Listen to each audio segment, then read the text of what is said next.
रंगदेवता, रसिक प्रेक्षक आणि मान्यवर परीक्षकांना वंदन करून लॉट नंबर 5 सादर करीत आहोत स्वलिखित नाट्यसंहिता मातृभक्त. मातृभक्त. आणि इथून सुरू होतो इतिहास पराक्रमाचा, शर्थीच्या शौर्याचा. शिवतीर्थ रायगडाच्या पावन कुशीत वसलेलं कोकणातलं हे गाव, त्याचं नाव शिरढोण. वृक्षवल्लींनी बहरलेलं, झाडांनी नटलेलं, फुलाफळांनी बहरलेलं, लाल मातीनं सोनं पिकवावं आणि सर्वांना तृप्त करावं.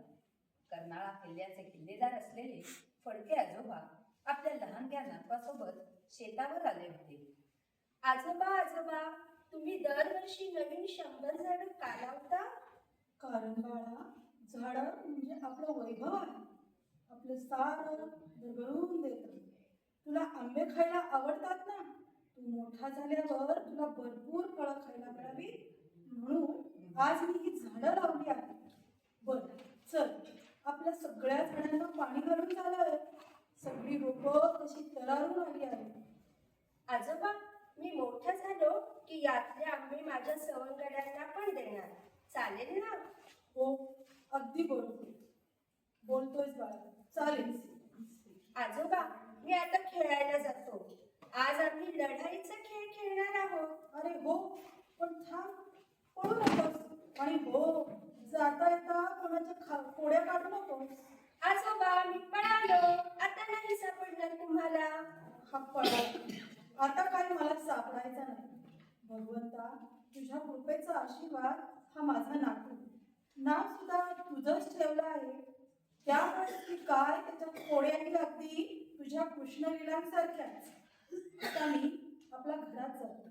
मामांजी, तुम्ही हातपाय धुवून घ्या, मी पानं वाढते हो. आणि हा वासुदेव कुठे दिसत नाही तो? सुनबाई, तुमचा लेख किती चपळ आहे हे काही मी तुम्हाला सांगायला नको. गेला असेल कुठे. आज पुन्हा काही खोडी केली का? येऊ ते घरी, बघतेच हो त्याला. हो, अशा चिडू नका. आपला मुलगा खूप बुद्धिमान आणि गुणी आहे.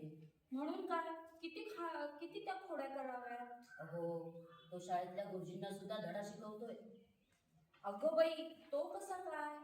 अहो, आता मारुतीच्या देवळाजवळ त्याचे गुरुजी भेटले होते. ते म्हणाले की नेहमीप्रमाणे ते सगळ्या मुलांना पाठ शिकवत होते. ग ग गणपतीचा, म म महादेवाचा. तर आपले चिरंजीव काही लिहायला तयार नाहीत. मग गुरुजींनी विचारलं, अरे वासू, का लिहित नाहीस? तर हा म्हणाला की गुरुजी, तुम्ही उलट शिकवताय. अगो बाई, मग?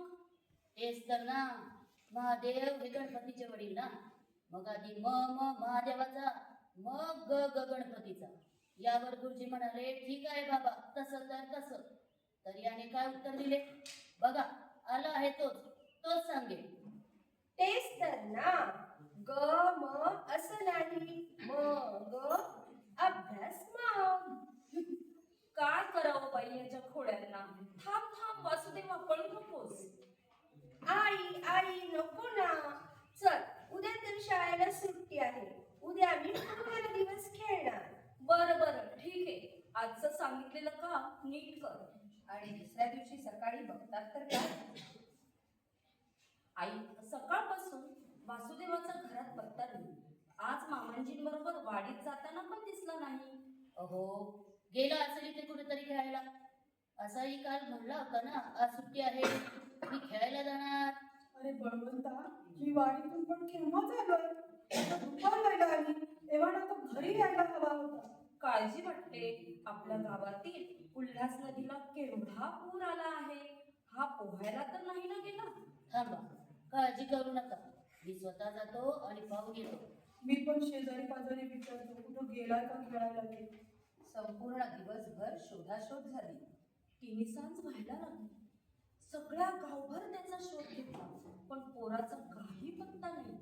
हे भगवंता, परमेश्वरा, रोज हा नंदा दीप लावला की माझा वासू गोड आवाजात शुभंकरोती म्हणतो. माझा वासुदेव खूप खोडकर आहे रे, पण पोर मनाने खूप चांगला आहे. मी त्याच्यावर रागावते, रुसते. देवा, तू हवा तर माझा जीव घे, पण माझा वासू जिथे कुठे असेल तिथे त्याला सुखरूप ठेव. जोपर्यंत माझा वासुदेव मला दिसणार नाही तोपर्यंत अन्नाचा काय, मी पाण्याचं एक थेंबही घेणार नाही. इतक्यात माळ्यावर लपून बसलेल्या वासुदेवाने खाली उडी मारली आणि आईला बिघून तिचे अश्रू पुसू लागला. आई, माफ कर मला. मी खरोखरच चुकलो ग. तू सारखी रागवतेस म्हणून मी सकाळपासून या माळ्यावर लपून बसलो होतो. पण मी खोड्या करतो म्हणून तुला खूप त्रास होतो. पण आज या नंदादीपाच्या साक्षीनं मी तुला वचन देतो, इथून पुढे माझ्यामुळे तुझ्या डोळ्यात कधीही अश्रू येणार नाही. मला माफ कर आई, मला माफ कर. अरे वासुदेवा, तू सुखरूप आहेस ना? इथून पुढं असं केलं तर मीच तुला दिसणार नाही. नाही आई, तुझ्या चरणाजवळच माझा स्वर्ग आहे. मी परवा कीर्तनामध्ये रामायणाची गोष्ट ऐकली. त्या सुद्धा सोन्याची लंका नाकारून प्रभू रामचंद्र लक्ष्मणाला म्हणतात की माता आणि मातृभूमी यांचं स्थान स्वर्गापेक्षाही श्रेष्ठ आहे. बाळा, माझा जीव की प्राण आहेस तू. चल आता, माझ्या हाताने तुला भरवते हो. आणि मग त्या दिवसापासून वासुदेव एकदम बदलला. त्याने खोड्या बंद केल्या आणि शिक्षण, व्यायाम यात लक्ष देऊ लागला. मातीची आणि मातेची सेवा करायची असेल तर शरीरही तसेच बळकट असायला हवे, म्हणून शरीर संपदाही कमावली. उंच पुरा, भारदस्त, तडफदार असा वासुदेव शिकून सवरून मोठा झाला आणि सरकारी नोकरीत रुजूही झाला. पण सरकार होतं इंग्रजांचं. ब्रिटिशांच्या या गुलामगिरीत वासुदेवाचं मन काही रमत नव्हतं. एकतर त्याला नोकरीच्या निमित्तानं गाव सोडून शहरात यावं लागलं होतं आणि त्यात इंग्रजांचा अन्याय. एकीकडे वस्ताद लहुजी साळवे, न्यायमूर्ती महादेव गोविंद रानडे यांच्या सहवासात त्याचे विचार प्रगल्भ होत होते आणि दुसरीकडे देशाच्या स्वातंत्र्यासाठी काहीतरी करायला हवं असं त्याला सतत वाटत होतं.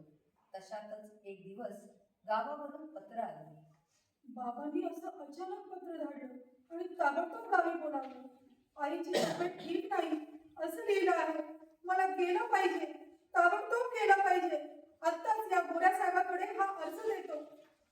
No no mister Phadke, you can't go. हा मी तुमचा अर्ज फाडून टाकला. वरून गोरी कातडी असली तरी यांची हृदय मात्र काळ्या पाषाणाची आहे. त्यांना काही पाजर फुटायचं नाही. मलाच काहीतरी करायला हवं. बघतो 2 दिवसात काही करता येतं का. असेच 2-3 दिवस गेले आणि बाबांचे पत्र आले. वासुदेवा, ताबडतोब निघ. आता मात्र वासुदेव साऱ्या सामानाची बांधाबांध करूनच गोऱ्या अधिकाऱ्याकडे अर्ज घेऊन गेला. पण अधिकाऱ्याने पुन्हा तेच उत्तर दिले. No no, I have told you, Mr. Fadke, you can't go. You all see bloody Indians? ही थप्पड तुमच्या चांगलीच लक्षात राहील. रजेची भीक मागण्यासाठी तुमच्याकडे आलो हीच माझी चूक झाली. जी नोकरी मला माझ्या आईला भेटू देत नाही ती नोकरी काय कामाची. निघतो मी. Good bye. How dare you? You slapped me, you bloody Indian! Vasudev ताडकन निघाला. येताना पुण्यातील सुप्रसिद्ध वैद्यांचा काढा, काही औषधी घेतल्या आणि मिळेल त्या गाडीने वासुदेव आपल्या शिरढोण या गावी पोहोचला. गाडीतून खाली उतरला. पण नेहमी स्वर्गासारखं सुंदर दिसणार हे आपलं गाव आज असं उदास का? या टांग्याच्या टापा आज अशा भेसूत का? तरी घरी सगळं ठीक असेल ना? घर जवळ येत होतं तशी ही उदासीनता अधिकच गडद होत गेली. वासुदेवानं वाड्यात प्रवेश केला. हातपाय धुतले. ओसरीमध्ये झोपाळ्यावर बाबा खिन्न चेहऱ्याने बसलेले दिसले. बाबा मी आलो. कशाला एवढी चिंता करता? आता मी आलोय ना, आईला नक्की बरं वाटेल. हे बघा, मी हा काढा आणलाय, ही औषधे आणली आहे. याने तिच्या प्रकृतीत चांगली सुधारणा होईल. थांबा, आधी तुम्हाला नमस्कार करतो आणि आईला भेटायला जातो. वासुदेवा, अरे अशा दिवसात पाया नसतं रे पडायचं. म्हणजे मी समजलो नाही बाबा. अरे वासुदेवा, सुटकात पाया नाही पडत बाळा. बाबा असे का म्हणता? माझी आई कुठे आहे? मला भेटायचंय तिला. वासुदेवा, तू आलास पण फार फार उशीर केला रे बाळा. तुझी आई देवाघरी गेली रे, तुझी आई देवाघरी गेली. आई, माझी आई, शक्य नाही. आई मला कधीच सोडून जाऊ शकत नाही. आई. वासुदेवा, शांत हो, शांत हो. या पंथीचं दर्शन घे. त्या ज्योतीतच तुझी आई आहे असं समज बाळा. आई आई माफ कर मला. या ज्योतीच्या साक्षीने तुला वचन दिलं होतं ना की मी तुझ्या डोळ्यात कधीही अश्रू येऊ देणार नाही म्हणून. पण नाही ग आई, नाही निभावू शकलो मी ते. हा हात या ज्योतीवर ठेवून मी तुझा पुत्र वासुदेव बळवंत फडके आज प्रतिज्ञा करतो, ज्या इंग्रजांच्या जुलमी राजवटीमुळे मी तुला तुझ्या मृत्यूसमयी भेटू शकलो नाही, त्या जुलमी इंग्रजांच्या परदास्याच्या शृंखलेतून मी माझ्या मातृभूमीला, माझ्या भारत मातेला मुक्त करीन. तरच तुझा पुत्र म्हणून घेईल आई. आई माफ कर. अरे वासुदेवा, दिव्यावरून हात काढ. हात किती भाजलोय तुझा. शांत हो बाळा, शांत हो. बाबा, आईची चिता तर केव्हाच थंड झाली हो, पण माझ्या मनात ही आग पेटली आहे, ती काही शांत होत नाही. बस आता ठरलं. आता सशस्त्र क्रांतीचा लढा या इंग्रजांविरुद्ध. माझ्या जगण्याचं ध्येय एकच, फक्त माझ्या मातृभूमीचे स्वातंत्र्य. तीच माझ्या आईला खरी श्रद्धांजली. हो वासुदेवा, हो. आणि मग आपलं सारं दुःख बाजूला सारून वासुदेव कामाला लागला. रामवंशी या शब्दाचा अपभ्रंश रामोशी, आणि याच रामोशी समाजाचे लोक गावच्या संरक्षणाची जबाबदारी पार पाडत होते. त्या आपल्या बाल सवंगड्यांना वासुदेवाने एकत्र केले. जातीपातीची बंधनं तुटली आणि देशभक्तांची संघटना उभारली. ज्याप्रमाणे छत्रपती शिवाजी महाराजांनी आपल्या मावळ्यांना एकत्र केलं, अगदी तसंच वासुदेवाने त्याच्या सवंगड्यांची ही फौज तयार केली. इंग्रजांना त्याच्या या फौजेची दहशत वाटू लागली. वा महात्मा वा, आपली सारी फौज अगदी चांगली तयार आहे. वय तर तलवारबाजी, दांडपट्टा, घोडे सवारी, समजात ही पोरं बसतात हायती. भाला फेकून नेम तर असा धरत्यात की 10 कोसावर असलेलं शिकार पण पकडू शकतात. भले शाब्बास. आज काय खबर आहे शंकर? आज आम्ही त्या राजगावच्या पाटलाच्या घरचा खजिना लुटलाय. लय जुलमी सावकार. सरळ बोलून ऐकत नव्हता. देशाच्या स्वातंत्र्यासाठी मदत करायला तयार नाही, मग बांधले मुसक्या. हो, पण सगळं धन लुटताना आपलं ठरलं त्याप्रमाणेच करताना. दादा, आम्ही तुमचे सवंगडी हाव. तुम्ही सांगितल्याप्रमाणे सगळ्या स्त्रिया आमच्या माता भगिनी, आणि त्यांच्या मंगळसूत्राला आम्ही हात लावत नाही. गुरुजी, एक खबर म्हणजे तुम्हाला पकडायला इंग्रज सरकारनं 5,000चं बक्षीस लावलंय. आपल्या या पोरांना कुठं उत्सव झालं. त्यांनी पण पत्रक लावली, इंग्रज गव्हर्नरला पकडलं की 10,000चं बक्षीस. हो, एकीकडे आपली महाराष्ट्र एज्युकेशन सोसायटीची शाळा राष्ट्रीय शिक्षण देण्याचं काम करत आहे, आणि भारत मातेसाठी तुम्ही ही सारे जीवाचं रान करत आहात. गुरुजी, तुम्ही आधी निघा. गोरे तुमच्या मागावर आहे. रात्रंदिवस देशाच्या स्वातंत्र्याच्या कार्याला वाहून घेऊन वासुदेव पळत होता. पण एके दिवशी शेवटी या फितुरीनं घात केलाच. आपलं गुरुजी पकडलं गेलं. दीड गंगीसाठी कुणी चुगली केली. आता ते गोरे आपल्या गुरुजींना सोडणार नाही. वासुदेवाविरुद्ध खटला उभा राहिला. इंग्रजांनी त्याला मातृभूमीपासून दूर एडनच्याच तुरुंगात बंदी केली. अरे सवंगड्यांनो, आपलं गुरुजी त्या एडनच्या तुरुंगाचा लोखंडी गज वाकून तुरुंगातून पळालं रे.